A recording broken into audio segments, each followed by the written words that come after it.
Numa noite em que a chuva caía sem cessar sobre Lisboa, a Clara terminava mais um turno exaustivo, de 16 horas, no seu pequeno negócio.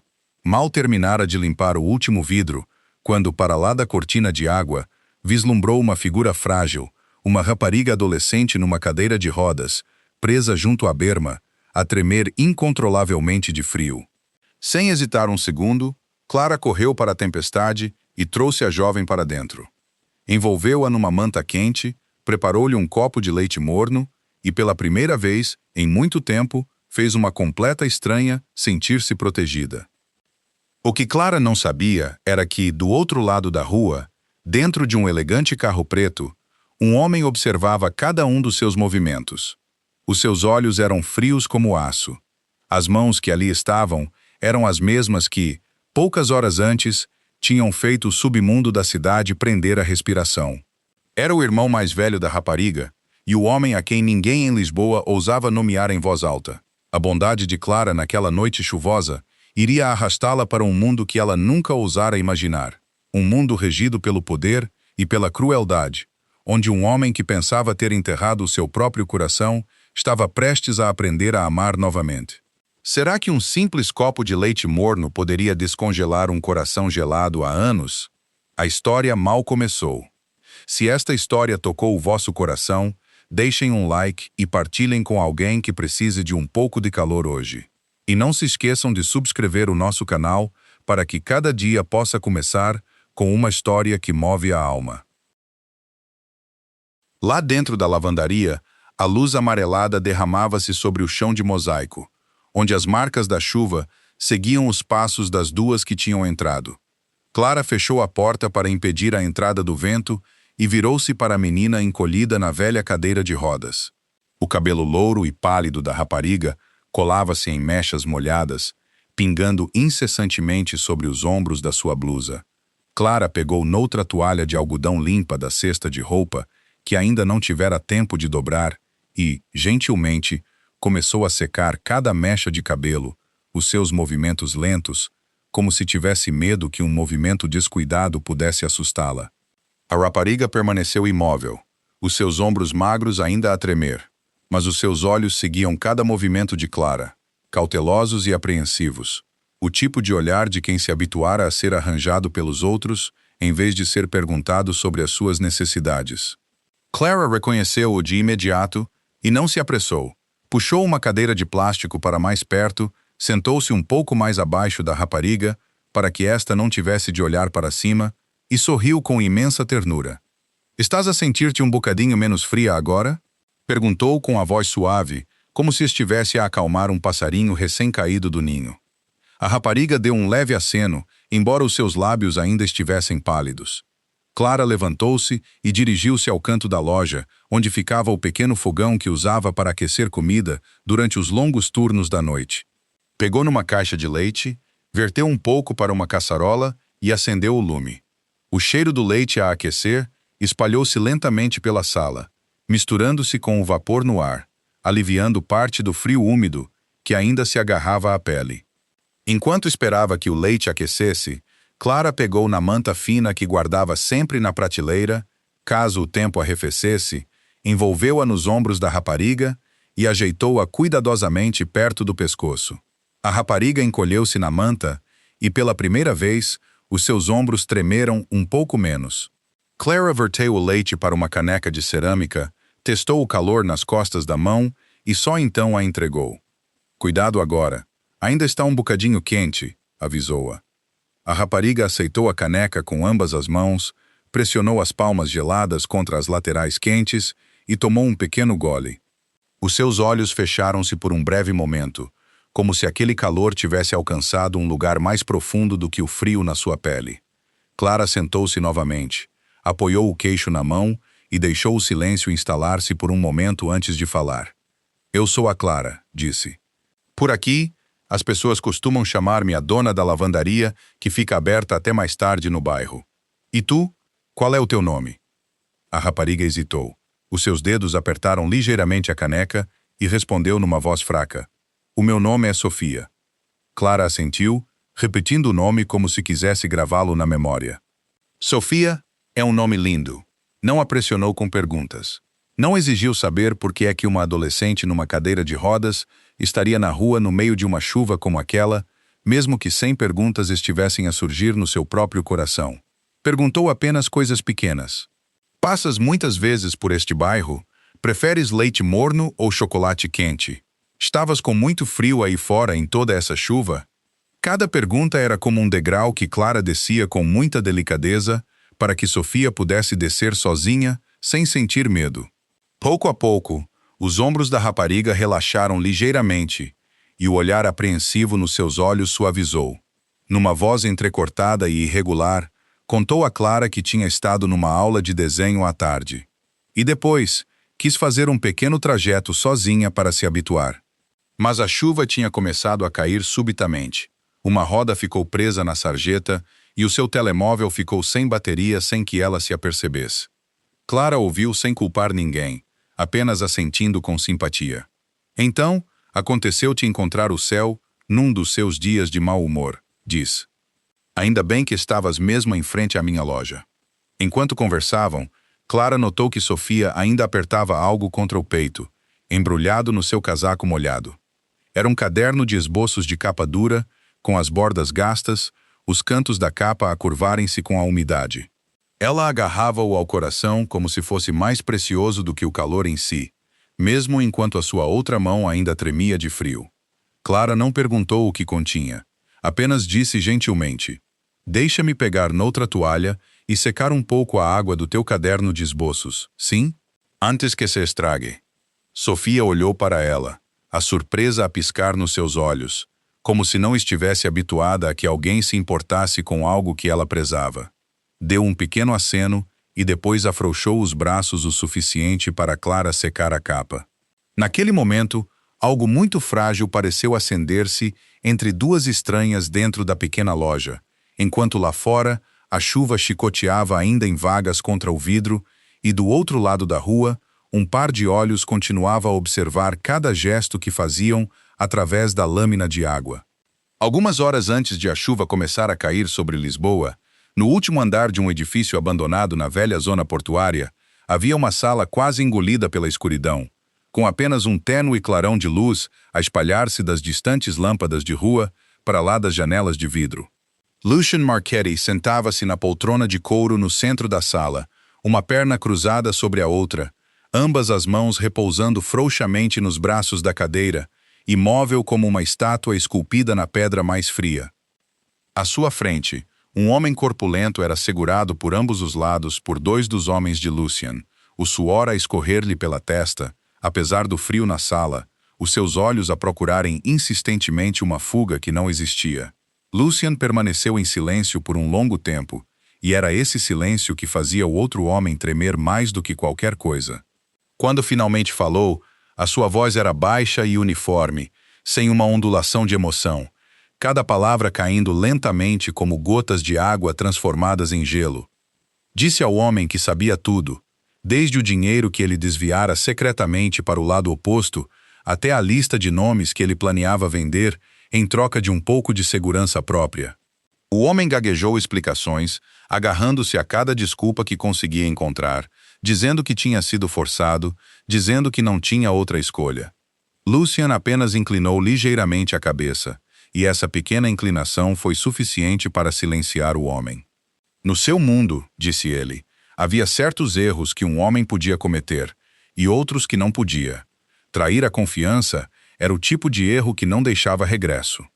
Levantou-se, aproximou-se da janela e olhou para o rio negro a ondular sob as luzes, as costas viradas para o homem, e aquela postura calma apenas tornou o ar na sala mais pesado.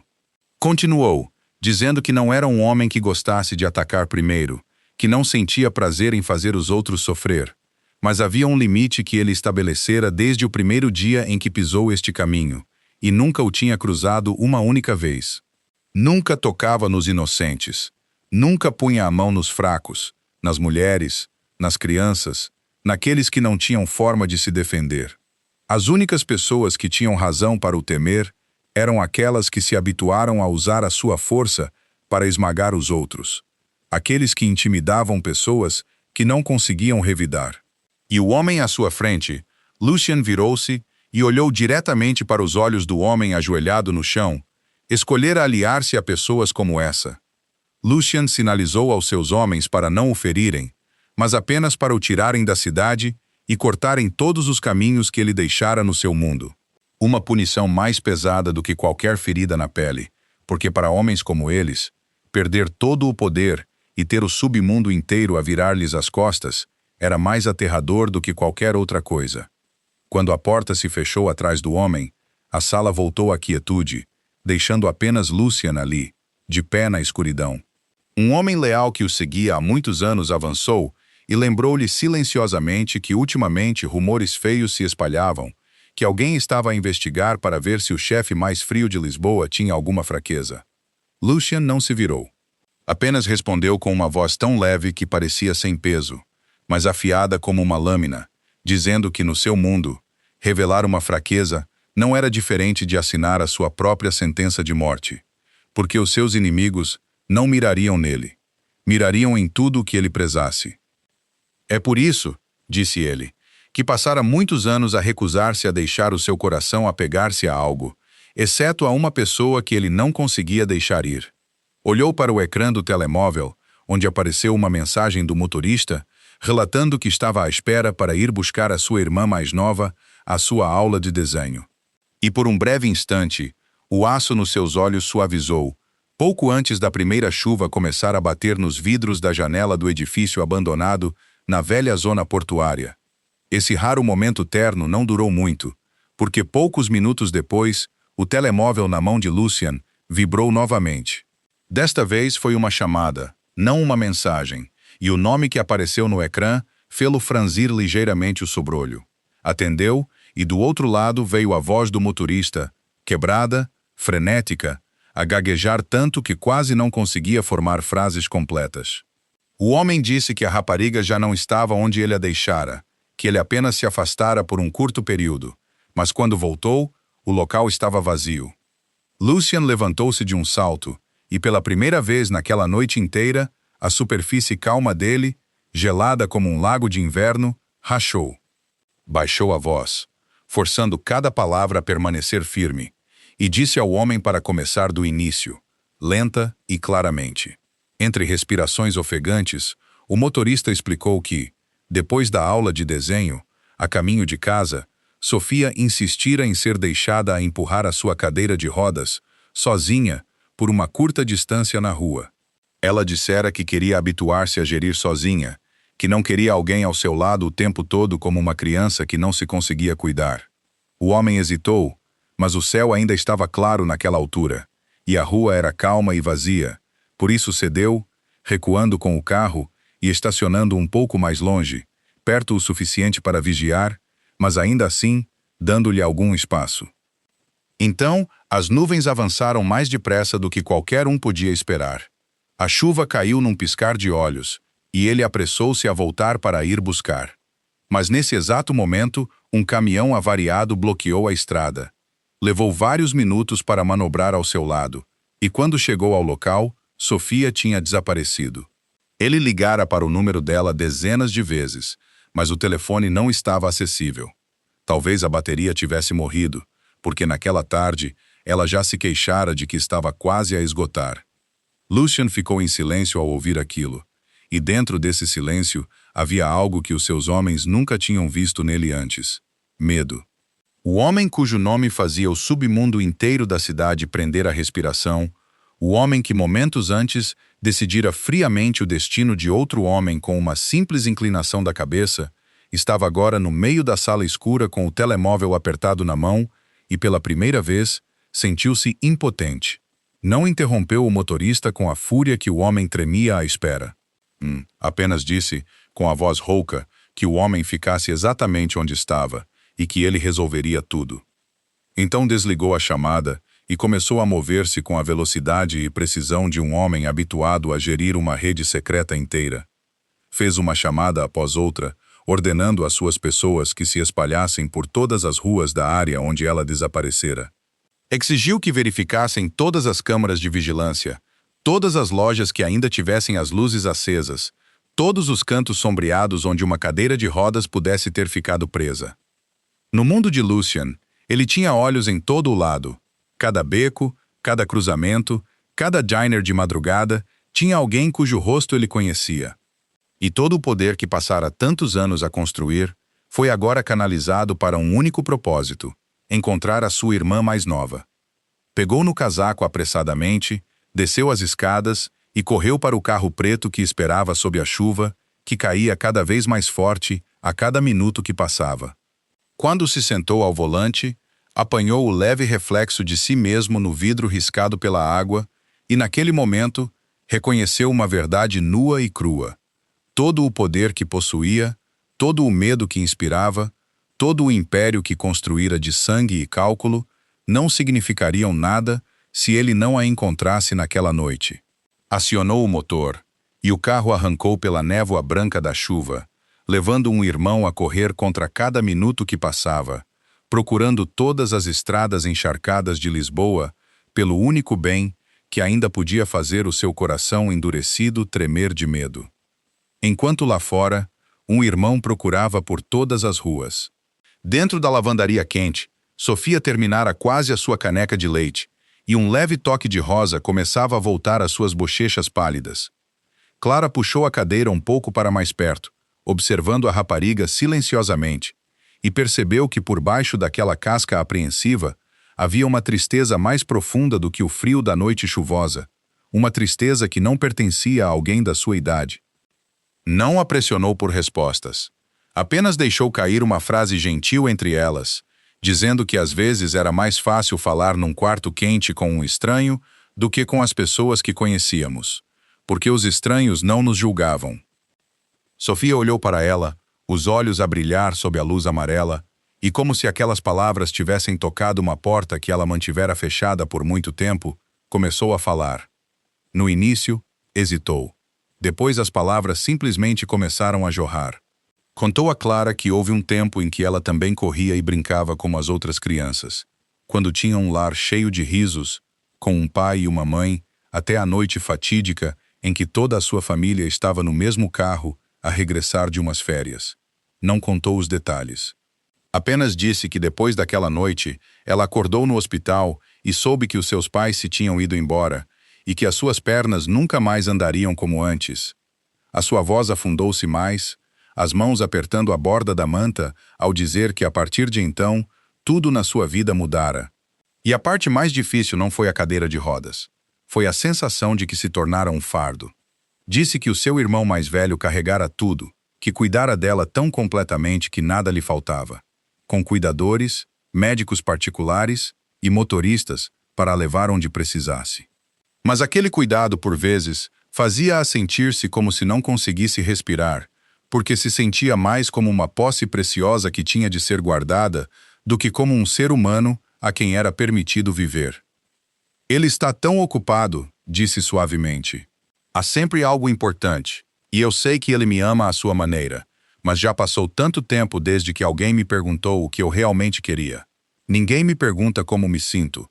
Todos decidem por mim, e depois dizem-me que é para o meu bem. Baixou a cabeça e sussurrou que às vezes se perguntava se o mundo seria mais leve sem alguém como ela, alguém que nem sequer conseguia percorrer uma curta distância sozinha, alguém cuja existência apenas fazia outras pessoas preocuparem-se e sofrerem. Ouvindo aquilo, Clara sentiu como se algo se fechasse à volta do seu coração, porque entendia melhor do que ninguém a sensação de ser desnecessária na própria vida. Não se apressou a argumentar com um conforto vazio. Apenas se ajoelhou ao lado da cadeira de rodas, até os seus olhos ficarem ao nível dos de Sofia. Colocou a sua mão quente sobre as mãos frias da rapariga e disse com uma voz firme, mas terna, que Sofia não era um fardo para ninguém. Que precisar de ajuda nunca tornara uma pessoa desnecessária, porque se assim fosse, ninguém neste mundo mereceria viver, já que todos, mais cedo ou mais tarde, precisavam de uma mão que se estendesse a eles. Sofia olhou para cima, os seus olhos vermelhos de lágrimas, e Clara fez-lhe uma pergunta que talvez ninguém fizesse há muito tempo. Perguntou-se se ninguém arranjasse nada para ela agora, se ela pudesse escolher o que quisesse, o que ela mais gostaria neste mundo. A pergunta deixou Sofia chocada, os lábios a tremer como se nem ela própria tivesse ousado pensar na resposta. Ficou em silêncio por um longo tempo. Então as lágrimas começaram a rolar-lhe pelas bochechas e, através de soluços embargados, disse que só queria sentir, mais uma vez, que fazia parte de algo, que alguém a olhava como uma pessoa e não como uma responsabilidade, que podia viver um dia sem se sentir culpada por existir. Clara não disse mais nada. Apenas a abraçou com os braços, apertando-a com força, como se quisesse derramar todo o seu calor nela. E dentro da pequena lavandaria, no meio de uma noite chuvosa em Lisboa, duas pessoas que carregavam feridas diferentes apoiaram-se uma na outra em silêncio, enquanto lá fora a chuva continuava a cair sem fim. Aquele abraço quente tinha acabado de acalmar Sofia quando lá fora, através da cortina de chuva, os faróis de um carro preto iluminaram diretamente a janela da lavandaria. E poucos segundos depois, a porta foi empurrada com tanta força que o sino do vento pendurado na moldura tilintou descontroladamente.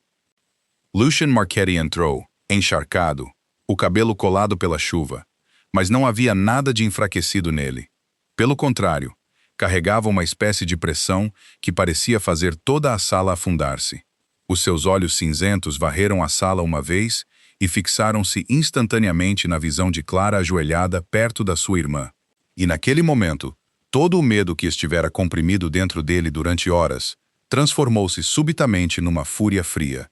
Caminhou para a frente, a voz baixa e afiada, ao perguntar quem era aquela mulher e o que ela estava a fazer com a sua irmã. Clara sobressaltou-se e levantou-se de um salto. Por instinto, deu um passo para trás, mas ainda se colocou entre o homem estranho e a rapariga, pois não sabia se a pessoa que acabara de entrar era amiga ou inimiga. Lucien não lhe deu tempo para explicar.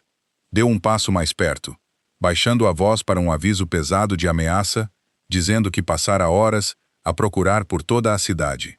E se descobrisse que ela tinha feito algum mal a Sofia, ela arrepender-se-ia pelo resto da vida. Aquelas palavras carregavam o peso de um homem habituado a ser obedecido, um homem que só precisava de levantar uma sobrancelha para fazer os outros tremer. E Clara sentiu o frio a correr-lhe claramente pela espinha, mas em vez de baixar a cabeça e ceder, levantou o rosto e olhou diretamente para os seus olhos ardentes. E com uma voz que tremia, mas não recuava, respondeu que não sabia quem ele era, e que não precisava de saber quão poderoso ele poderia ser. Tudo o que ela sabia era que poucas horas antes tinha visto uma rapariga numa cadeira de rodas a tremer lá fora na chuva fria, e fizera o que qualquer ser humano decente faria. Tinha-a levado para um lugar quente, dado-lhe algo quente para beber, e ficara com ela para que não tivesse medo sozinha. Clara continuou, a voz a quebrar de emoção, dizendo que se ele realmente se importava com aquela rapariga, então a primeira coisa que deveria ter dito ao entrar era perguntar se ela estava bem, não ameaçar a pessoa que a acolhera. A frase atingiu Lucien como uma bofetada invisível. Ele imobilizou-se, a sua raiva a congelar a meio do caminho. E naquele exato momento, um pequeno som ressoou, cortando a tensão que crescia na sala. Era a voz de Sofia. Ela tinha aproximado a sua cadeira de rodas e, ao olhar para o seu irmão ali encharcado porque ele a procurara por toda a cidade, depois olhou para a mulher gentil que a tinha acabado de proteger, algo se abriu no seu pequeno peito e ela começou a rir. Era uma risada clara misturada com lágrimas, e disse-lhe que ele não precisava de ser tão feroz porque Clara era uma boa pessoa e ela a salvara. No momento em que Sofia riu, Lucien ficou congelado no lugar porque não conseguia lembrar-se da última vez que vira a sua irmã sorrir assim. Um sorriso que não era forçado, que não era educadamente arranjado para os outros, mas que vinha verdadeiramente da alegria dentro do seu coração. O tipo de sorriso que ele pensara ter desaparecido para sempre do seu rosto desde o dia em que a desgraça caiu sobre a sua família.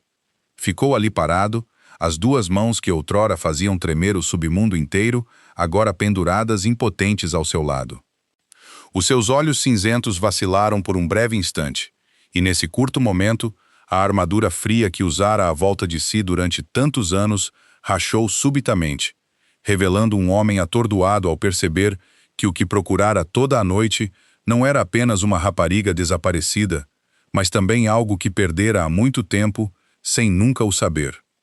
Naquela noite, Lucian levou a sua irmã de volta para a vasta mansão na colina, com vista para a baía. E antes de sair da lavandaria, ficou em silêncio em frente a Clara por um momento, querendo dizer algo, mas no final, tudo o que conseguiu foi um breve e um tanto desajeitado obrigado, porque aquela era uma linguagem que ele há muito tempo não sabia usar. Os dias que se seguiram passaram dentro daquela mansão, e Lucian, que sempre fora arrastado para chamadas telefônicas e cálculos intermináveis, começou subitamente a notar coisas muito pequenas a que nunca prestara atenção antes. Notou que a sua irmã acordava mais cedo. Já não se sentava horas à janela a olhar para fora com os mesmos olhos vazios de antes. Em vez disso, por vezes cantarolava uma melodia suave e calma. Comia mais as refeições e, ocasionalmente, até começava conversas com a equipa da casa sobre os pequenos e comuns pormenores do dia. Uma tarde, ao passar pelo quarto dela, parou no limiar e viu Sofia debruçada sobre a sua secretária, o lápis na mão a deslizar pela página do caderno de esboços que ela sempre segurava com tanta força, o mesmo caderno que, em todos os 3 anos desde que a desgraça lhes caíra, ele nunca a vira abrir. Ficou ali a observar em silêncio, sem ousar fazer o menor som com medo de a assustar, e um sentimento subiu-lhe ao peito, que era ao mesmo tempo quente e dolorosamente agudo. Quente, porque ela encontrara o caminho de volta para algo que outrora amara. Doloroso, porque percebeu que, apesar de ter estado tão perto dela durante todo aquele tempo, nunca a vira verdadeiramente. E então notou outra coisa. O nome de Clara aparecia de vez em quando nas histórias da sua irmã. Por vezes, Sofia contava-lhe o quão boa a Clara era a fazer leite morno. Por vezes, perguntava-se se, a essa hora, a Clara estaria a trabalhar naquela pequena lavandaria. Por vezes perguntava-lhe se ela poderia ver a Clara novamente. Cada vez que ouvia mencionar aquela mulher, Lucian sentia algo mexer-se dentro dele que não conseguia bem nomear, porque entendia que a mudança na sua irmã não viera de alguma prenda cara que ele pudesse comprar, nem de algum médico talentoso que pudesse contratar. Viera de uma noite breve e chuvosa ao lado de uma estranha que nada tinha nas mãos, exceto bondade. Aquilo deixou-o inquieto, porque toda a sua vida estivera habituado a acreditar que cada problema neste mundo podia ser resolvido com poder e dinheiro. Que enquanto ele fosse forte o suficiente e rico o suficiente, poderia proteger tudo o que prezava. E, no entanto, aquela pobre mulher na lavandaria fizera a única coisa que todo o seu poder e riqueza não tinham conseguido fazer durante 3 longos anos. Fizeram a sua irmã sorrir novamente e pegar num lápis mais uma vez. Começou a perguntar-se quem era aquela mulher verdadeiramente. Por que alguém que não os conhecia de todo estaria disposta a correr para a chuva fria e acolher uma criança estranha, sem esperar nada em troca? E aquela bondade incondicional, algo tão raro que quase não existia no submundo calculista onde vivera tanto tempo, deixou-o ainda mais curioso e inquieto. Finalmente, depois de muitas noites sem dormir, decidiu que precisava de a compreender melhor. Não com a suspeita que carregara naquela primeira noite quando irrompeu na lavandaria, mas com um sentimento que nunca se permitira ter, uma preocupação sincera. E talvez tenha sido a primeira vez em muitos anos que o coração gelado de Lucian Marchetti se mexeu suavemente, querendo mover-se em direção a outro ser humano. Enquanto isso, na mansão na colina, um homem estava acordado com pensamentos dela. A vida de Clara Bennett continuava a avançar com o mesmo fardo pesado que sempre carregara, porque a bondade que dera naquela noite chuvosa não aliviara um único peso dos seus ombros magros. Todas as manhãs, antes que o céu clareasse totalmente, ela tinha de acordar no apartamento apertado no 3º andar de um velho prédio de aluguer, onde os canos de água gemiam e chocalhavam todas as noites, e o calor era sempre um luxo. A primeira coisa que fazia todos os dias era debruçar-se ao lado da pequena cama para verificar a respiração do seu filho, o pequeno Noah, um rapaz de apenas 4 anos, com olhos redondos e arregalados, e um sorriso que podia fazer todo o seu cansaço derreter. Noah sofria de asma desde muito jovem, e sempre que o tempo arrefecia ou a umidade subia, Clara vivia em constante medo de que um episódio de falta de ar pudesse sobrevir-lhe a qualquer momento. Por isso, tinha sempre de manter a medicação e um inalador prontos em casa, mesmo que o seu custo engolisse quase sempre a pequena quantia de dinheiro que conseguira poupar. Só esse fardo teria sido suficiente para desgastar qualquer mãe, mas não era o único fardo que a oprimia. Há alguns anos, o marido em quem outrora confiara saíra silenciosamente na estação mais difícil das suas vidas, deixando-a não só com uma criança pequena, mas também com uma montanha de dívidas que ele contraíra e depois lavara as mãos. A partir desse dia, Clara carregara sozinha uma dívida que não criara, trabalhando até a exaustão em turno após turno, esperando pagá-la pouco a pouco, embora o dia em que finalmente diminuiria ainda parecesse longe. É por isso que tinha de fazer aqueles longos e intermináveis turnos noturnos na lavandaria, trocando o seu sono e a sua saúde por um pouco mais de dinheiro para manter as coisas a funcionar, deixando Noah com uma vizinha simpática para o vigiar sempre que tinha de trabalhar até tarde. E como se tudo isso ainda não fosse suficiente, havia uma terceira sombra sempre a rondar a sua já instável vida. O senhorio chamado Garrett Cole, um homem que não só era dono do prédio, mas também detinha nas suas mãos a dívida que ela estava a pagar em prestações. Garrett não era um homem decente.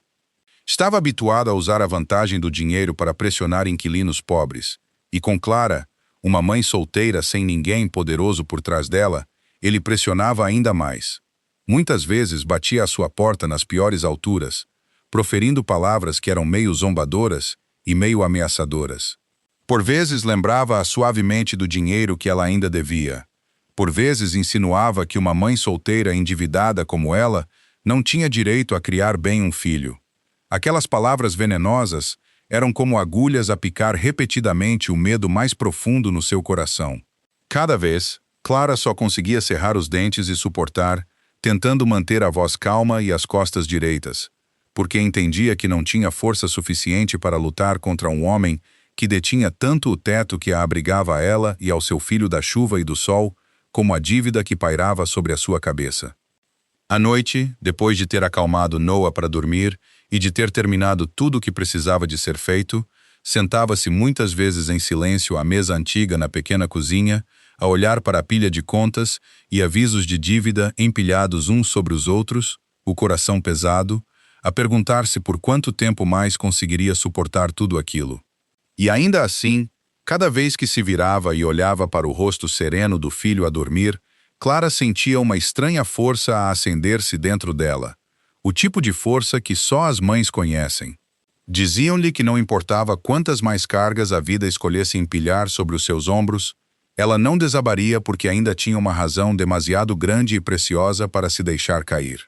O dia em que toda a pressão que se acumulava há tanto tempo finalmente explodiu, começou como qualquer dia comum. Com Clara em frente ao prédio de aluguer numa tarde de fim de tarde, com um saco de medicamentos que acabara de comprar para Noah na mão, quando Garrett Cole apareceu. Desta vez, não subiu sorrateiramente para bater à porta do seu apartamento como costumava fazer. Swagger diretamente para o pátio comum, onde muitos outros inquilinos entravam e saíam. Ele levantou deliberadamente a voz para que todos à volta deles pudessem ouvir, lançando insultos sobre a sua dívida, chamando-a de parasita que fugia da responsabilidade, e depois a rir friamente ao dizer que se ela não arranjasse dinheiro suficiente até ao fim da semana, ele atirava a ela e ao seu filho para a rua, não importando o quão amargo fosse o inverno ou o quão doente o seu filho pudesse estar. Os vizinhos que estavam por perto baixaram todos os rostos em silêncio. Nenhum deles ousou falar porque todos tinham medo que se desagradassem dele, eles seriam as suas próximas vítimas. E aquele silêncio só fez Garrett pressionar mais. Apontou diretamente para o rosto de Clara e zombou que uma mulher que nem sequer conseguia manter o marido, que estava tão enterrada em dívidas que não conseguia pagar o que devia, não tinha o direito de sonhar em criar um filho para ser uma pessoa decente. Aquelas palavras atingiram a dor mais profunda no coração de Clara como uma faca. E desta vez, algo dentro dela subitamente abriu-se. Ela já não baixou a cabeça e suportou como fizera antes. Deixou o saco de medicamentos em cima do degrau com um estrondo, levantou a cabeça, caminhou diretamente para ele, e embora todo o seu corpo tremesse de raiva, a sua voz ressoou claramente por todo o pátio cheio. Disse que não fugia de nada, que trabalhara até a exaustão turno após turno para reembolsar lentamente uma dívida que nem sequer criara, e que podia ser pobre, podia estar endividada, mas nunca perdera o seu amor próprio da maneira como ele o fizera, pisando os outros apenas para satisfazer a sua própria arrogância. Continuou, os seus olhos não se desviando dos dele por um segundo, dizendo que ele podia tirar-lhe a casa, podia espremê-la até ao último cêntimo que tinha, mas havia uma coisa que ele nunca teria o direito de tocar, e essa era a dignidade de uma mãe a lutar com tudo o que tinha para proteger o seu filho. O seu filho, mesmo que tivesse de crescer com muito pouco, ainda seria ensinado a tornar-se um ser humano decente, algo que Garrett provavelmente nunca compreenderia em toda a sua vida. As suas palavras causaram um pequeno alvoroço na multidão à volta deles. Algumas pessoas começaram a levantar a cabeça para olhar, e o rosto de Garrett corou por um momento porque uma mulher que ele sempre olhara de lado ousara levantar-se e responder-lhe à frente de tantas pessoas. Mas a coragem de Clara, por mais poderosa que fosse, ainda era a coragem de alguém que não tinha nada nas mãos, exceto a retidão. Garrett, que estava habituado a usar dinheiro e autoridade para esmagar os outros, recuperou rapidamente a sua arrogância. Aproximou-se, baixando a voz para uma ameaça, dizendo que ela se arrependia de ter ousado abrir a boca, que ele tinha poder mais do que suficiente para transformar a sua já miserável vida em algo ainda mais perto do inferno. Nesse exato momento tenso, enquanto Clara ainda estava de pé em frente a ele, embora começasse a sentir, bem no fundo, a impotência de alguém sem ninguém para defender, um reluzente carro preto deslizou lentamente e parou mesmo em frente ao portão do prédio de aluguer. A porta do carro abriu-se e uma figura alta saiu para a luz fraca da tarde. Lucien Marchetti apareceu, o seu passo tranquilo, mas carregado de uma autoridade silenciosa que fez todo o pátio emudecer subitamente. Os seus olhos cinzentos varreram a cena à sua frente, pararam no rosto de Clara, ainda marcado pela indignação, depois passaram para o homem arrogante à sua frente, e num único instante, ele compreendeu exatamente o que estava a acontecer. Um sorriso muito tênue apareceu no canto da sua boca, o tipo de sorriso que avisava que o homem que fora tão agressivo momentos antes estava prestes a aprender o que significava encontrar a única pessoa que ele nunca deveria ter tocado. Lucien entrou no meio do pátio com passos tranquilos. Atrás dele, dois homens de ombros largos em fatos escuros pararam silenciosamente no portão, e essa presença sozinha foi suficiente para mudar o ar à volta deles, porque todos puderam sentir de imediato que o homem que chegara não era uma pessoa comum. No início, Garrett ainda manteve a sua expressão arrogante. Virou-se para o estranho e perguntou rudemente quem Lucien pensava que era para interferir nos seus negócios. Mas Lucien não se apressou a responder. Apenas deixou os seus olhos percorrerem lentamente o homem de cima a baixo, com a calma de quem observa algo que não vale a sua preocupação. Então, disse calmamente o seu nome, apenas a única palavra: Marchetti. No momento em que aquele nome de família deixou a sua boca, o rosto arrogante de Garrett visivelmente empalideceu porque em Lisboa, mesmo um homem como ele, que tinha o hábito de intimidar os fracos, ouvira rumores sobre aquela família, sobre o homem que detinha um submundo inteiro nas suas mãos, o homem a quem ninguém ousava nomear diretamente. E agora a figura aterradora daqueles rumores estava mesmo à sua frente. Lucien não precisou de levantar a voz. Não acenou com a mão, nem deixou cair uma única palavra vulgar. As suas armas eram a sua calma compostura e as coisas que sabia. Lentamente, contou a Garrett que já sabia todos os truques sujos que o homem usara para espremer inquilinos pobres, desde as taxas duvidosas que inventara sozinho, até as vezes que enviara pessoas para ameaçar famílias que já não podiam pagar. Tudo o que Garrett pensara ter feito na escuridão estava agora arrumado nas mãos de Lucien. Com cada frase que Lucien falava, o rosto de Garrett mudava outra tonalidade, de arrogância para confusão, depois de confusão para medo, porque entendia que perante um homem como aquele, o pequeno e patético poder com que se pavoneava há tanto tempo não era mais do que uma piada. Lucien aproximou-se, baixando a voz até ficar muito baixa, e aquela suavidade apenas tornou cada palavra mais arrepiante. Disse que, a partir daquele momento, toda a dívida que Clara carregava seria limpa, que Garrett nunca mais seria permitido aproximar-se dela ou do seu filho, e que se ele ousasse intimidar alguém naquele prédio mais uma vez, o pequeno império a que se agarrava tornar-se-ia fumo após uma única chamada de Lucien. Garrett, o homem que momentos antes se pavoneara, esmagando os outros à frente de uma multidão, agora tremia e gaguejava. Tentou salvar os últimos pedaços da sua dignidade, mas o medo já lhe quebrara a voz. No final, baixou a cabeça, murmurou desculpas e prometeu que nunca mais ousaria tocar em Clara ou no seu filho. Aquela postura encurvada e submissa contrastava completamente com a agressão que mostrara no início. E a multidão que assistia à cena só conseguia ficar ali em silêncio chocado. Depois de Garrett se ter afastado com as costas curvadas pelo terror, Lucien finalmente virou-se para Clara, e a frieza aterradora de momentos antes pareceu desvanecer-se, dando lugar a um olhar muito mais gentil. Disse-lhe calmamente que ela não precisava mais de se preocupar com aquele homem. Clara ficou ali com o coração entrelaçado entre gratidão e uma confusão que não conseguia explicar. Porque nunca vira alguém fazer um homem brutal como Garrett curvar a cabeça com apenas algumas palavras. Quanto a Lucien, ao regressar ao seu carro preto, até ele percebeu algo que lhe enviou um leve mal-estar no peito. Ao longo de todos os anos em que construíra o seu império do submundo, sempre mantivera uma regra. Nunca se expôs abertamente à luz por um forasteiro. Nunca revelou que existia alguém capaz de o fazer agir em pessoa. E ainda assim, hoje, por uma mulher que ele só conhecera um par de vezes, quebrara a regra que guardara durante tanto tempo. No mundo cheio de olhos vigilantes onde vivia, ele compreendia que um ato como aquele não era diferente de mostrar aos seus inimigos onde estava a sua fraqueza. Embora naquele momento ele ainda não pudesse imaginar quão grande seria o preço dessa exposição um dia. Após o dia em que Garrett foi forçado a submeter-se, a ligação entre as duas famílias que outrora foram estranhas, gradualmente, tornou-se mais próxima. E como Sofia continuava a falar de Clara e do seu filho pequeno, Lucien finalmente arranjou para que Clara e Noah visitassem a mansão na colina num fim de semana ensolarado.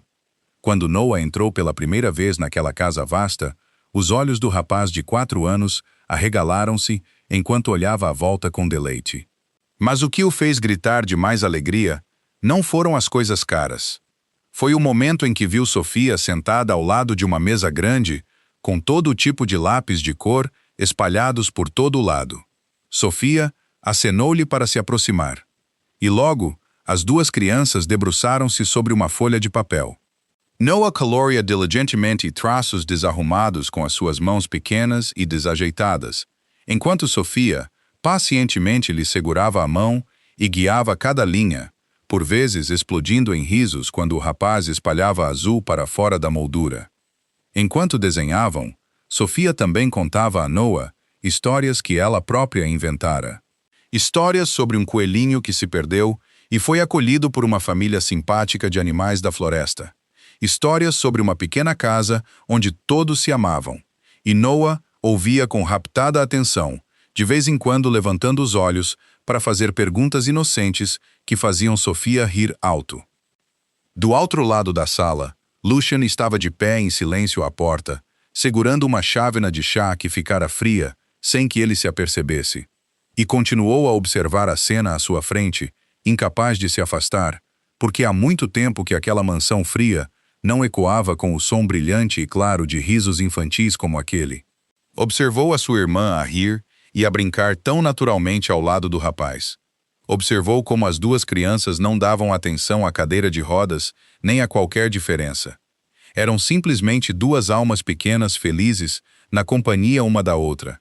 E dentro dele subiu um calor estranho que não conseguia nomear. Então, nesse exato momento, uma frase inocente de Noah fez o seu coração afundar-se. O menino levantou o desenho que acabara de terminar de colorir. Um desenho em que ele desenhara pessoas de mãos dadas, ao lado de uma casa com chaminé, e perguntou inocentemente a Sofia se o homem alto ali no canto era o seu pai, porque ele parecia um pouco triste. Depois acrescentou que a sua própria casa não tinha pai, por isso ele desejava ter alguém ao seu lado numa foto assim, também. Aquela observação inocente de uma criança de 4 anos perfurou diretamente o lugar mais profundo e escondido dentro de Lucien como uma seta invisível, porque tocou no próprio vazio que ele tentara enterrar durante tantos anos. O anseio silencioso por um lar real que pensara ter perdido o direito de sonhar desde o dia em que a desgraça levou os seus pais e o deixou com o fardo de se forçar a ser o apoio da sua irmã. Ficou ali, a mão apertando ligeiramente a borda da moldura da porta, os seus olhos cinzentos, geralmente tão frios, subitamente a arder. E pela primeira vez, percebeu que aquela felicidade simples que se desenrolava bem à sua frente, aquela visão de pessoas que não partilhavam sangue, mas se reuniam umas à volta das outras com amor sincero, era a própria coisa que toda a sua riqueza e poder nunca tinham conseguido comprar. Sofia olhou para cima e cruzou o olhar com o do seu irmão na porta. Sorriu, depois acenou para que ele viesse desenhar com ela e Noah. E Lucien, o homem que o submundo inteiro da cidade temia, após um breve momento de hesitação, pousou a sua chávena de chá e caminhou lentamente até aquela mesa colorida, deixando o gelo enrolado à volta do seu coração rachar mais uma vez, silenciosamente mas profundamente, perante a visão quente de 2 crianças e um desenho inacabado de uma família. A alegria calorosa daquela tarde não durou muito, antes de uma crise súbita surgir no meio da noite, quando Clara, imersa num sono agitado após um turno exaustivo, acordou sobressaltada com o som ofegante da respiração do seu filho, vindo da pequena cama ao seu lado. Saltu levantou apressadamente Noah nos seus braços, e com um olhar para o seu rosto corado e a forma como os seus pequenos ombros se esforçavam por ar, ela compreendeu que aquele ataque de asma era pior do que qualquer outro que ele tivesse tido antes. Em pânico, procurou o inalador familiar e deu-lhe exatamente como o médico instruíra. Mas desta vez, não pareceu ser suficiente para aliviar a sua respiração, e o terror de uma mãe começou a crescer espesso e sufocante dentro do seu peito. Clara sabia que o seu filho precisava de ser levado para o hospital imediatamente, que ele precisava de cuidados especializados que nenhuma solução temporária em casa podia substituir. Mas nesse mesmo momento, outro medo cortou-lhe o coração, porque sabia muito bem que a sua condição exigia uma boa instalação médica com médicos especializados em cuidados respiratórios pediátricos. E o custo de tais lugares estava muito além do seu alcance. Enquanto o seguro escasso que ela tinha estava emaranhado em todos os tipos de procedimentos complicados que poderiam forçar o seu filho a esperar horas no meio de uma emergência. As suas mãos tremiam enquanto ela o segurava contra si. A sua mente girava entre o medo pela vida do seu filho e a impotência de uma mãe pobre que não tinha dinheiro suficiente. E naquele momento de desespero, ela lembrou-se subitamente do cartão de visita que Lucien lhe dera no dia anterior, juntamente com a sua instrução de que se algo acontecesse, ela deveria ligar-lhe a qualquer hora. Clara não era alguém habituada a pedir ajuda a ninguém, mas o seu amor pelo seu filho superou toda a hesitação. Com os dedos a tremer, discou o número. E após apenas 2 toques, a voz de Lucien soou do outro lado, alerta e composta, embora fosse muito depois da meia-noite. Assim que ouviu Clara engasgar-se com a situação de Noah, ele não fez uma única pergunta desnecessária. Apenas lhe disse para manter a calma, segurar o filho perto e preparar-se porque ele estava a vir imediatamente. Menos de 15 minutos depois, o familiar carro preto parou em frente ao prédio de aluguer e Lucien subiu pessoalmente, ajudou cuidadosamente mãe e filho para o carro, e depois ligou imediatamente a um proeminente pneumologista pediátrico que ele conhecia e pediu ao médico para estar no hospital naquela mesma noite.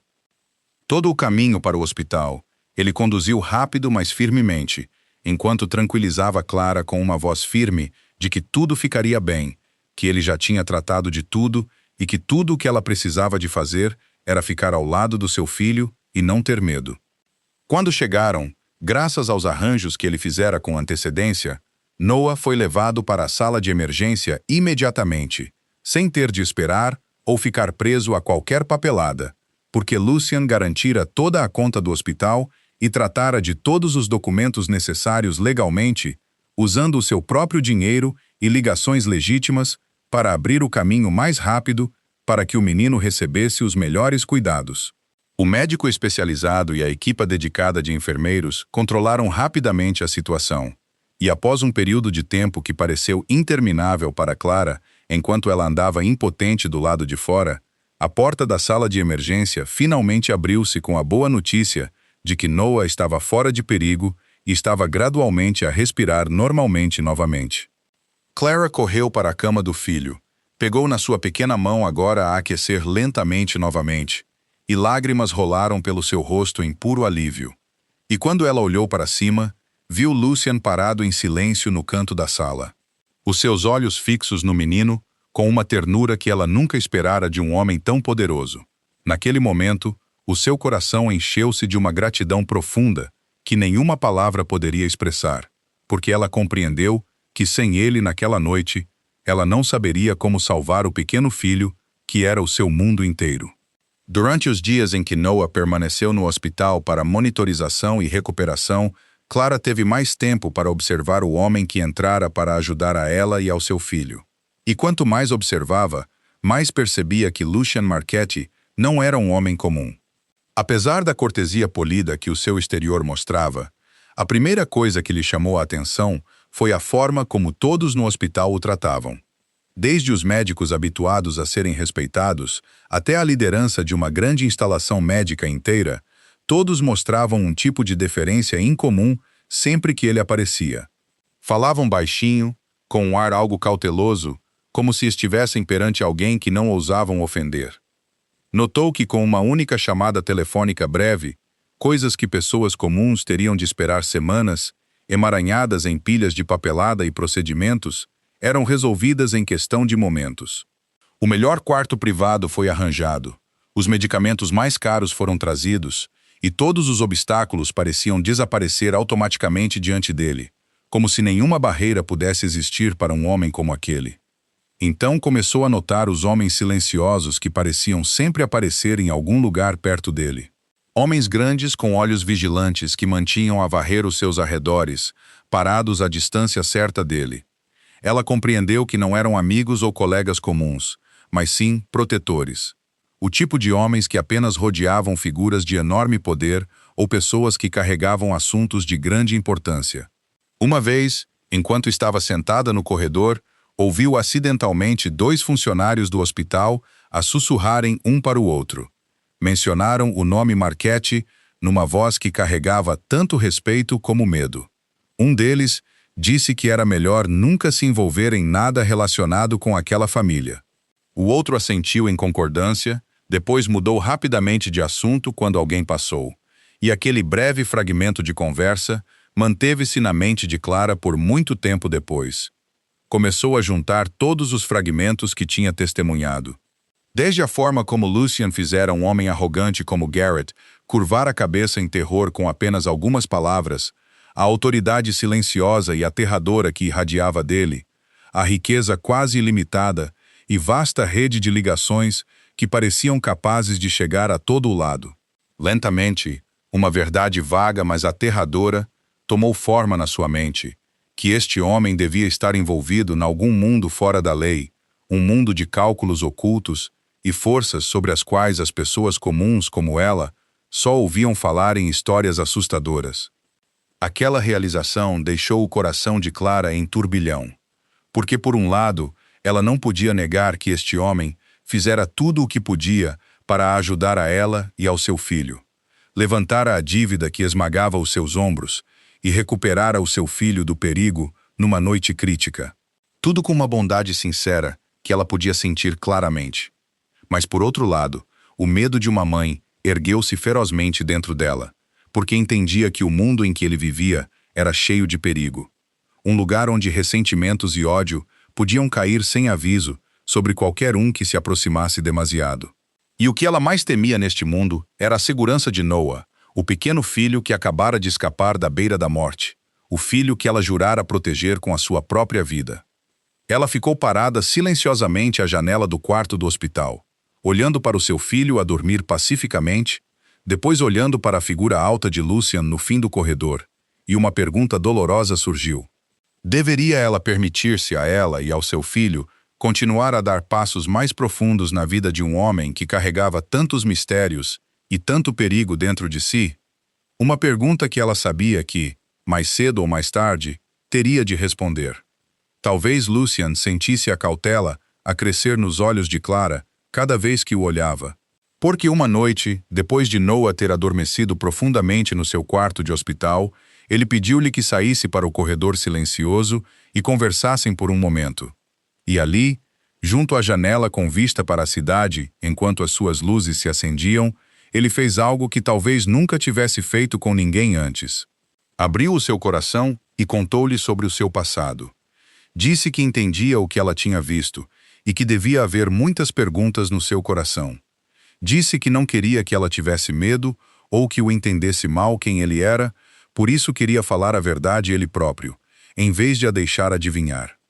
Contou-lhe que não nascera para se tornar o homem que era agora, que houve um tempo em que ele também fora um jovem comum com sonhos simples, até que a desgraça chegou sem aviso e levou tudo dele numa única noite, deixando-o ainda demasiado jovem para suportar a responsabilidade de uma irmã pequena que perdera ambas as pernas e as pessoas de quem dependia.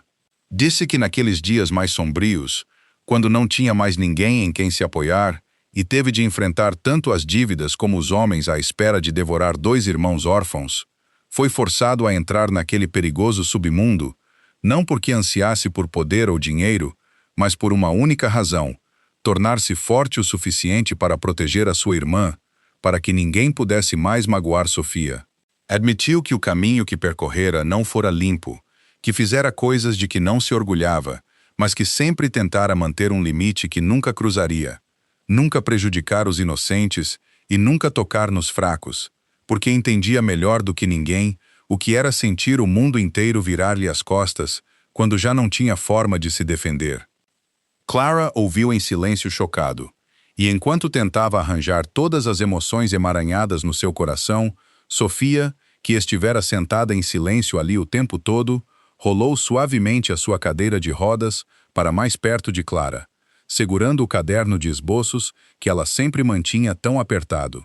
Olhou para Clara com olhos brilhantes, depois virou suavemente as páginas para que ela visse. E Clara percebeu que as primeiras páginas do caderno de esboços estavam preenchidas apenas com desenhos escuros e solitários. Uma menina sentada sozinha num quarto vazio. Uma pequena figura perdida num vasto espaço aberto.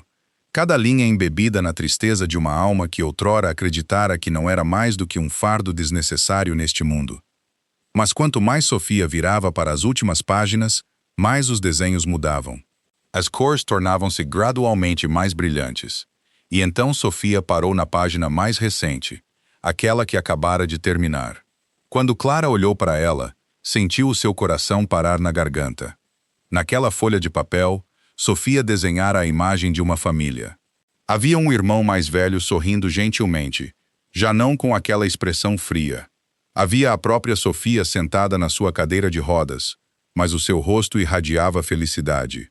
Havia uma mulher gentil que ela desenhara para se parecer exatamente com Clara. E ao lado dela, um menino pequeno a segurar a mão de todos. Todos eles estavam juntos em frente a uma casa quente sob um céu cheio de luz solar.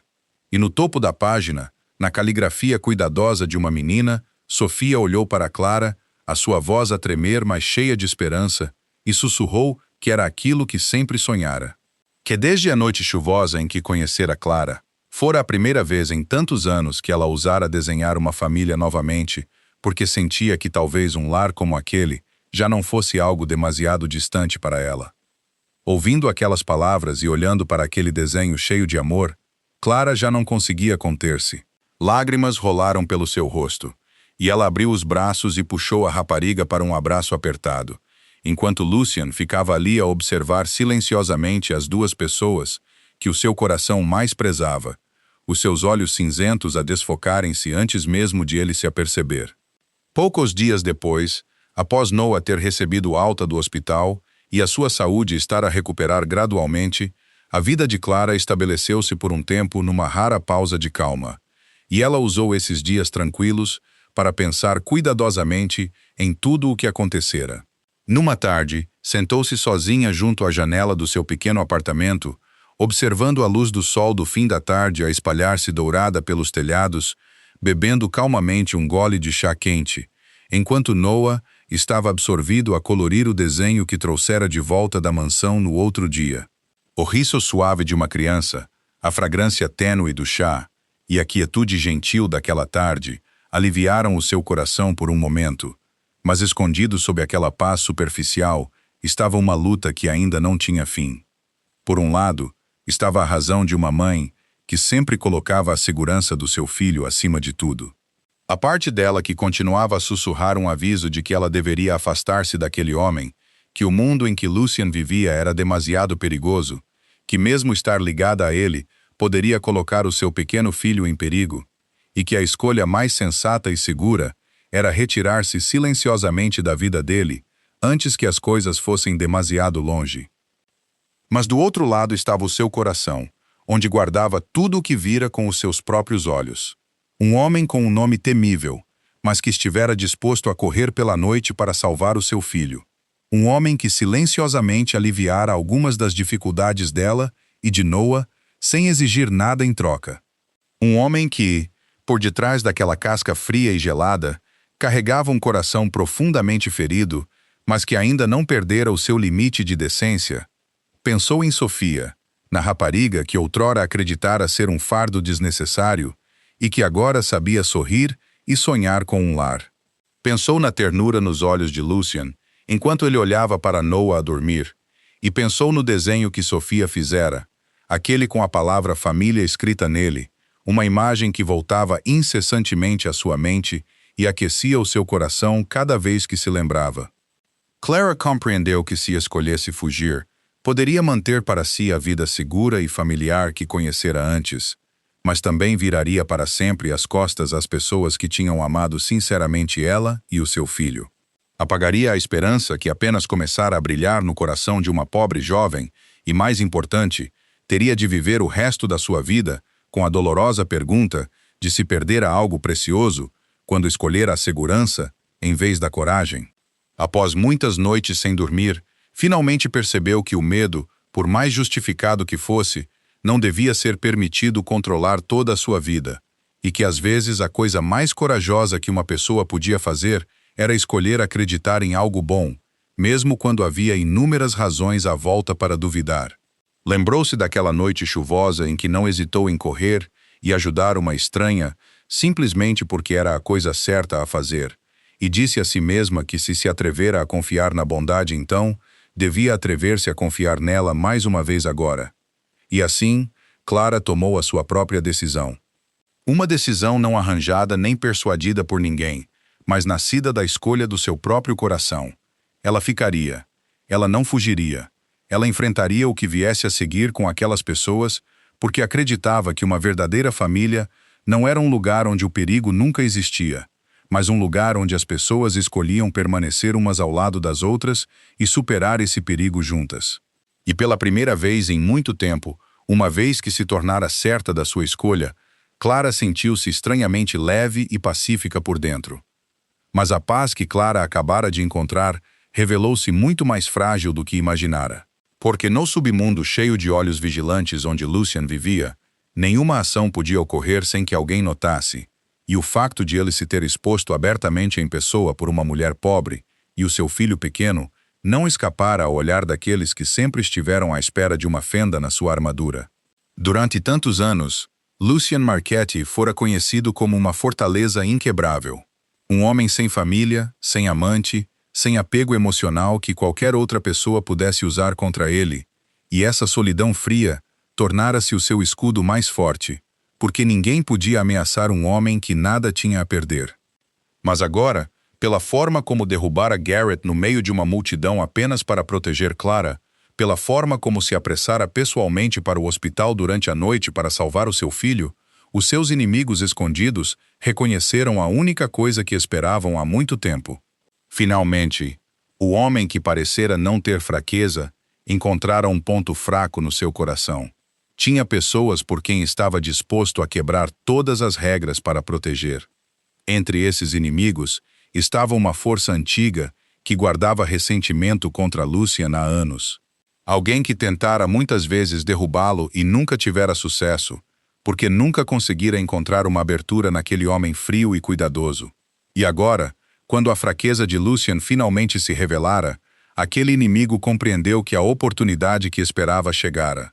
Em vez de mirar diretamente em Lucian como antes, tentativas que sempre falharam, desta vez o inimigo escolheu um movimento muito mais cruel, visando as próprias pessoas que Lucian prezava, porque compreendiam muito bem que atingir o coração de um homem era sempre mais provável de o fazer colapsar do que atingir a sua força.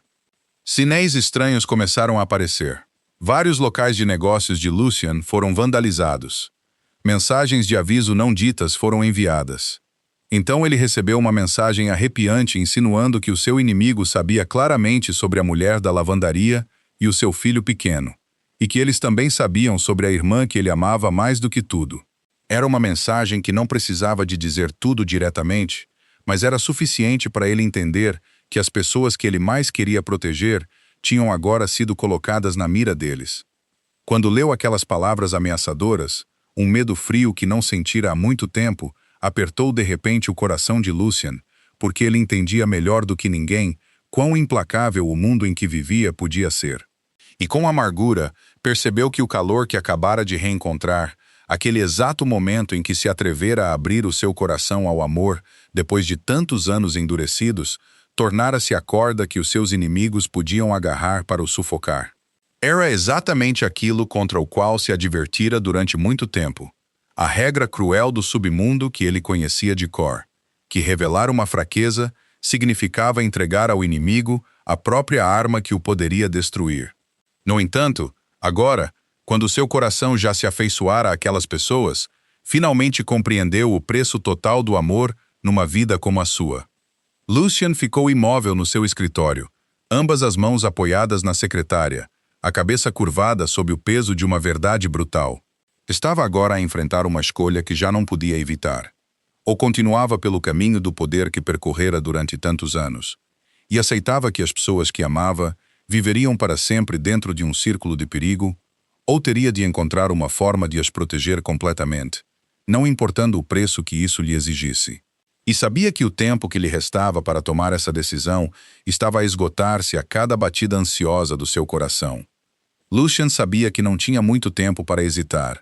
Por isso, a primeira coisa que fez foi ter a certeza absoluta da segurança das pessoas que amava antes de começar a lidar com a ameaça.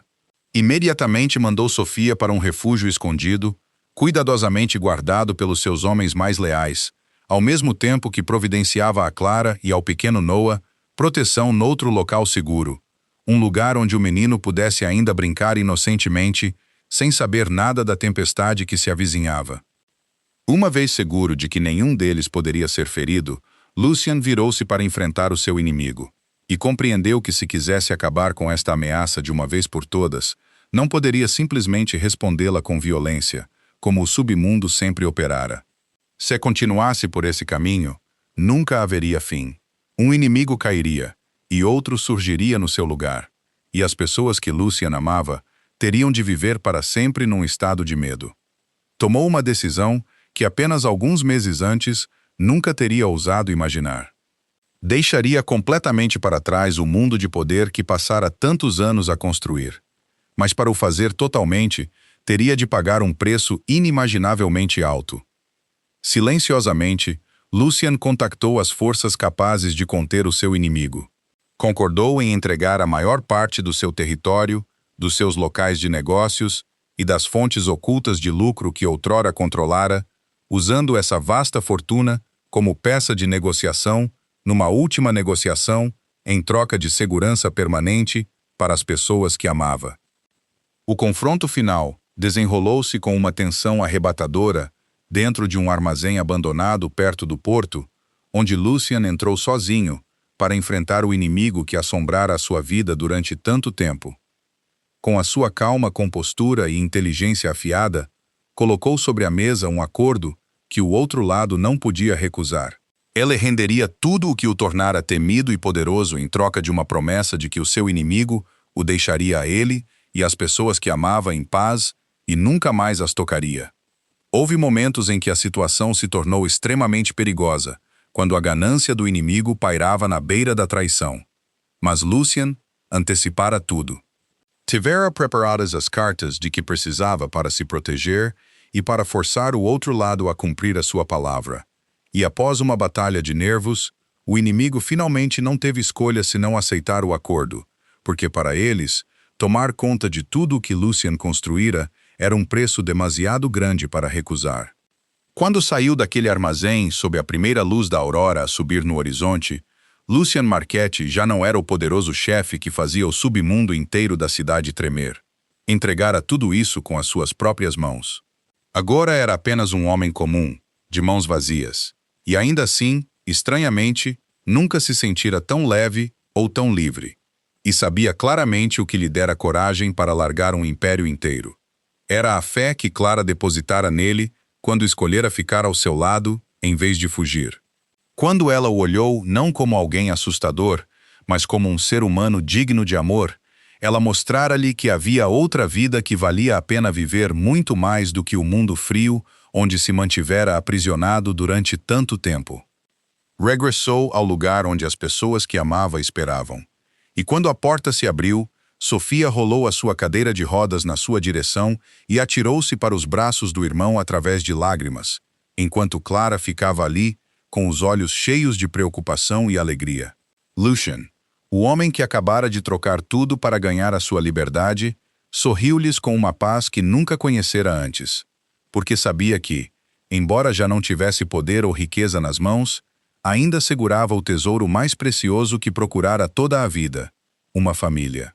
2 anos tinham passado desde aquela noite fatídica no armazém abandonado e as vidas das pessoas desta história tinham virado para uma página inteiramente nova, mais brilhante do que qualquer coisa que jamais tivessem ousado sonhar. Lucien Marchetti, o homem que outrora fizera o submundo inteiro tremer de medo, tornara-se verdadeiramente uma pessoa diferente. Usou a parte legal da sua fortuna restante, juntamente com a sua experiência e a sua vontade de ferro, para construir algo completamente novo. Uma fundação de caridade com um nome simples, mas profundamente significativo. Uma organização dedicada a ajudar mães solteiras que lutavam para sobreviver e pessoas com deficiência que tiveram pouca misericórdia da vida. Ele entendia melhor do que ninguém o que era sentir-se abracear contra o mundo quando nenhuma mão se estendia para ajudar. E também vira com seus próprios olhos como um pequeno ato de bondade numa noite chuvosa podia mudar o curso de uma vida humana.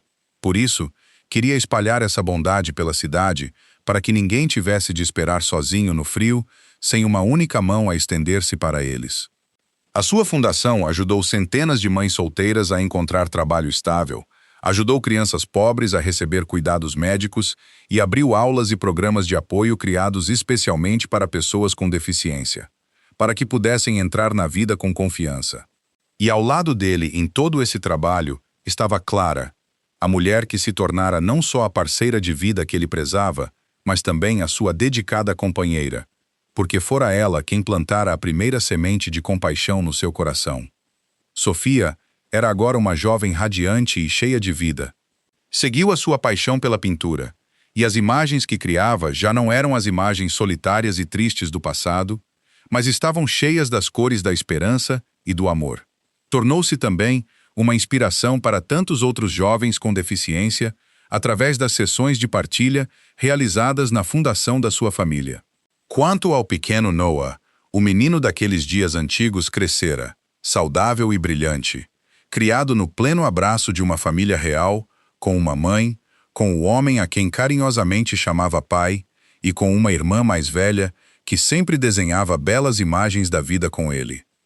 Uma noite, enquanto uma chuva leve mais uma vez flutuava suavemente pelas ruas de Lisboa, Clara e Lucien regressaram juntos à pequena lavandaria de anos antes, o lugar onde tudo começara, e ficaram ali de mãos dadas, olhando através da janela de vidro salpicada de chuva, deixando a memória daquela noite fatídica regressar aos seus corações. Esta chuva já não era fria e feroz como a chuva daquela noite há muito tempo. Era gentil e quente, assim como as suas vidas tinham mudado. E naquele momento, ambos compreenderam silenciosamente que, por vezes, os maiores milagres na vida começam com os atos mais pequenos e mais comuns de bondade. Com uma mão disposta a estender-se, com uma caneca de leite morno dada a um estranho, com um coração corajoso o suficiente para se abrir ao amor, mesmo quando o mundo lhe dá inúmeras razões para se fechar. A história de Clara e Lucien lembra-nos que o verdadeiro poder não reside na capacidade de fazer os outros ter medo, mas na ternura e coragem de ver e acarinhar verdadeiramente outro ser humano. Lembra-nos que nenhum de nós é um fardo desnecessário e que cada pessoa, por mais pobre ou pequena que possa parecer, carrega dentro de si o poder de mudar a vida de outra pessoa com um pouco de amor sincero. Se esta história tocou o seu coração, subscreva o nosso canal, deixe um like e partilhe este vídeo com as pessoas que ama, para que juntos possamos espalhar o que é bom e ouvir muitas mais histórias significativas todos os dias. O que sente sobre a história de Clara e Lucien? Que parte da jornada deles o emocionou mais? Por favor, deixe um comentário e partilhe os sentimentos do fundo do seu coração, porque estamos sempre à espera de ouvir a sua voz. Obrigado por dedicarem o vosso tempo a ouvir até ao último momento. Que vocês e os vossos entes queridos estejam sempre abençoados com saúde abundante e que vivam cada dia com alegria, paz e serenidade. Adeus por agora e vemo-nos novamente nas próximas histórias.